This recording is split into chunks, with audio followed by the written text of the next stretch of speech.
The BFG, Chapter 19, Part 2. Down below, a gardener was coming across the lawn with a wheelbarrow. He caught sight of the BFG's legs over his. His gaze traveled up slowly upwards along the entire height of the enormous body. He gripped his handles of the wheelbarrow. He swayed. He tottered. Then he keeled over on the grass in a dead faint. Nobody noticed him. "Oh, Magister," cried the BFG. "Oh, Queen, oh, Monarcher, oh, Golden Sovereign, oh, ruler of straight lines, oh, Sultana, I come here with my little friend Sophie to give you a—" The BFG hesitated, searching for the word. "To give me what?" the Queen said. "Assistance," the BFG said, beaming.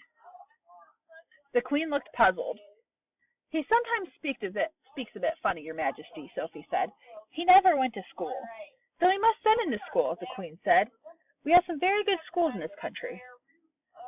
"I have great secrets to tell, Your Magister," the BFG said. "I shall be delighted to hear them," the Queen said, "but not in my dressing gown." "Shall you wish to get dressed, man?" the maid said. "Have either of you had breakfast?" the Queen said. "Oh, could we?" Sophie cried. "Oh, please, I haven't eaten a thing since yesterday." "I was about to have mine," the Queen said, but Mary dropped it. The maid gulped. "I imagine we have more food in the palace," the Queen said, speaking to the BFG. "Perhaps you and your little friend would care to join me." "Will it be repulsive snozcumbers, Magister?" the BFG asked. "Will it be what?" the Queen said. "Stinky snozcumbers," the BFG said. "What is he talking about?" the Queen said. "It sounds like a rude word to me." She turned to the maid and said, "Mary, ask them to serve breakfast for 3 in the— I think it had better be in the ballroom. That has the highest ceiling." To the BFG, she said, "I'm afraid you will have to go through the door on your hands and knees. I shall send someone to show you the way." The BFG reached up and lifted little Sophie out of the window.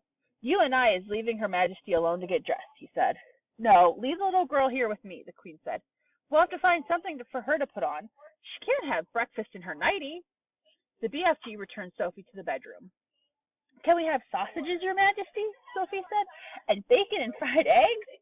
"I think that might be managed," the Queen answered, smiling. "Just you wait till you taste it," Sophie said to the BFG. "No more snozcumbers from now on."